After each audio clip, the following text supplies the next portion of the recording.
Taking a look at what's happening today, City Administrator Cade Sexton sized up Monday's La Follette City Council workshop agenda as a big one, and it was. Validated by an hour-and-a-half meeting, the city looks to fire off its proposed 4th of July fireworks that was postponed because of dry weather.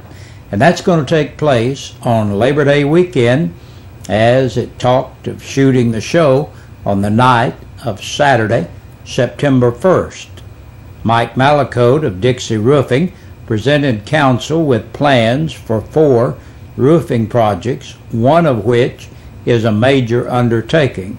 Describing all 4 roofs as being in bad shape, he ballparked the total cost right at $750,000. Malacote proposes new roofs and or refurbishing of roofs for the municipal building and fire hall number 3, along with the former East and West La Follette schools.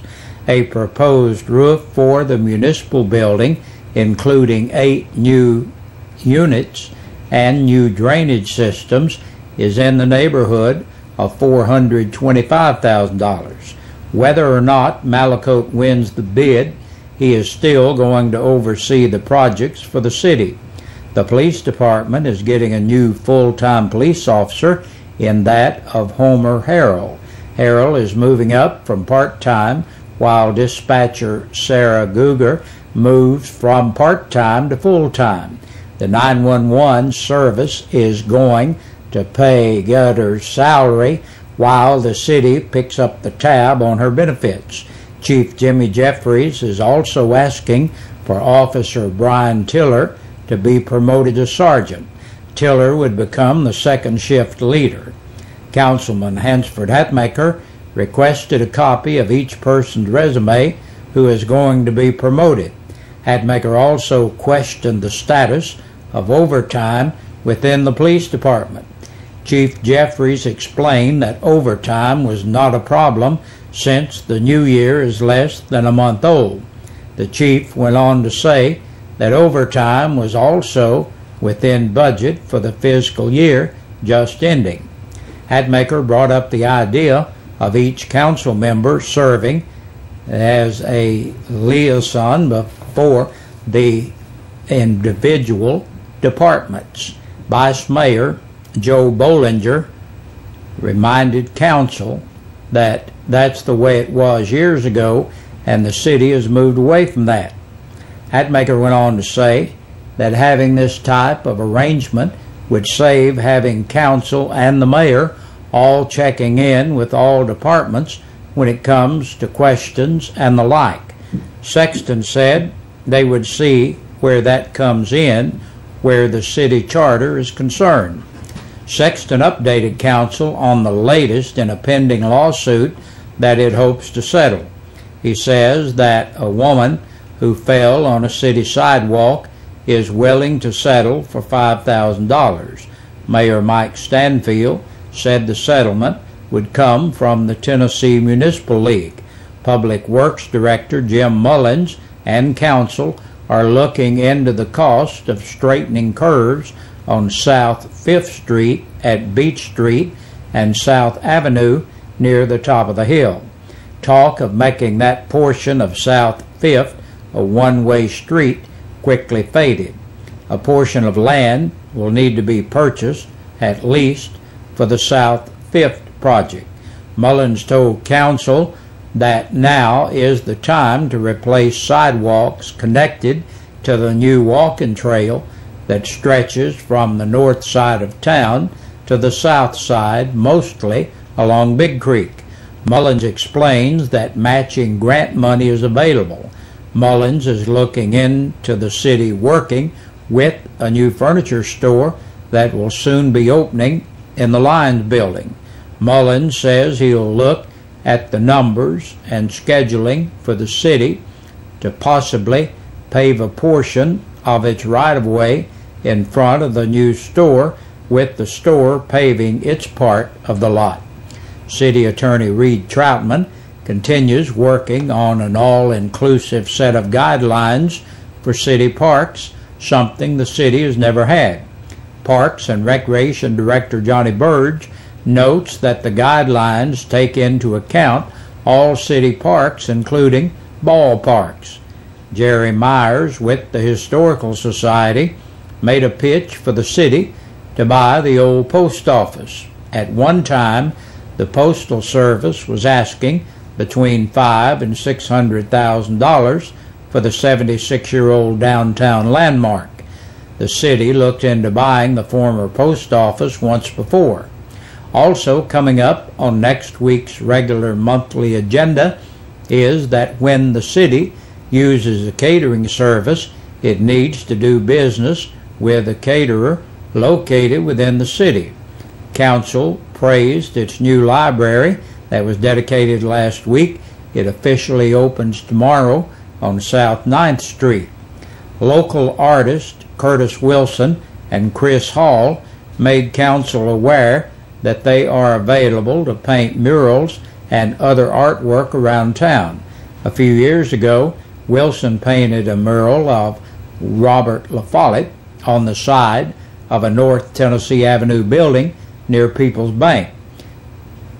Due to the National Night Out being on Tuesday, August 7th, Council plans to hold its next regular monthly meeting on Monday, August 6th, beginning at 6 o'clock at City Hall. The La Follette Public Library will open its doors to the public tomorrow, Wednesday, August 1st at 8 a.m. Librarian Nancy Green says that on Thursday, August 2nd at 10 a.m.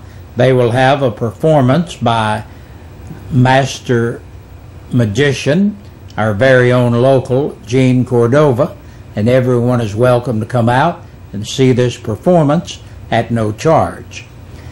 A Lake City man dies when his truck overturns. Tennessee Highway Patrol officer Michael Heatherly tells WLAF that around 4:30 yesterday afternoon, 41-year-old John T. Roberts was thrown from his 1995 Toyota pickup truck as he headed north near the Campbell-Anderson County line on Highway 116. Roberts, who was not wearing a seat belt, was ejected. According to Trooper Heatherly's report, there was no obvious signs of drugs or alcohol use. We want to remind you that the Beltone Hearing Aids is under new management. Husband and wife team Perry and Kathy Ebel now own and operate the La Follette Beltone office. Tomorrow, Beltone offers a free hearing exam. All you need to do is call 562-7562 for an appointment. And remember, tonight is free meal night at the Indiana Avenue Church. The dinner is from 6 to 7, and you are invited. And that's our news. Stay tuned next for the Sheriff's Report from the Campbell County Sheriff's Department. And taking a look at the press release from the Campbell County Sheriff's Department, 13 people have been booked into the jail in the past 24 hours. Amber W. Bailey, 26, of Robbins Road, La Follette, on a KPS bench warrant. 36-year-old Derek J. Benoit of Henderson Lane in Jacksboro for possession of a Schedule 6 controlled substance and possession of drug paraphernalia. Danny Ray Cornett, 57, of Bruce Gap Road, Caravel, for violation of an order of protection. 34-year-old Wanda Marie Correa of East Kentucky Avenue, La Follette, for violation of probation. Eric Justin Goins, 35, of Cross Valley Road, La Follette, for domestic assault. 37-year-old Bert Durand Hatmaker of Memorial Drive in Jacksboro entered the jail to serve court-imposed time.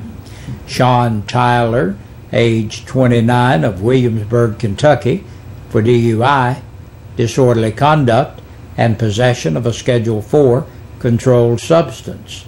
28-year-old Alicia Nicole Williams of Linden Circle, La Follette, for public intoxication. Kelly Curtis Wilson, 49, of West Central Avenue, La Follette, second offense, DUI, driving while revoked, and violation of the Tennessee financial law. Tabitha L. Wilson, 24, of Glade Springs Road, La Follette, entered the jail to serve court-imposed time. Michael Kelly Worley, 36, of Kentucky Street in Jellicoe, for violation of probation. And last today, 32-year-old Tammy Leanne Young of South 8th Street, La Follette, for violation of probation. And that's a look at our portion of the news. Stay tuned. We got a whole lot more coming your way throughout the evening, and hope you'll join us back here again tomorrow evening. Ooh. I'm through.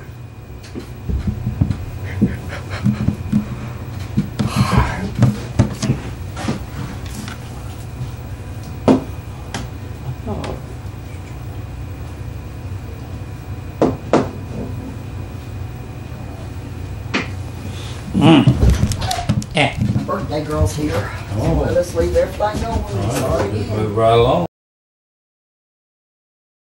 We sing happy birthday to you, and may all your dreams come true. Happy, happy birthday. Oh, this is your birthday song.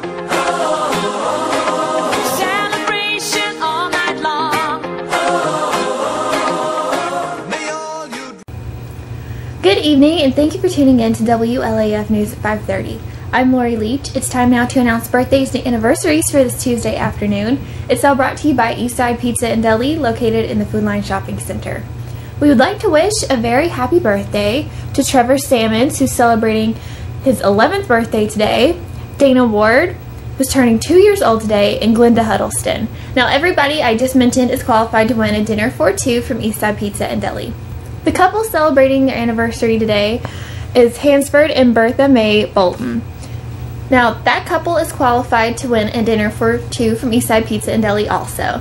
Let us know who's celebrating a birthday or anniversary in your world. Just call us at 562-1450. That's it for birthdays and anniversaries. Thanks for joining us this evening. We invite you to stay tuned. Your news continues after this.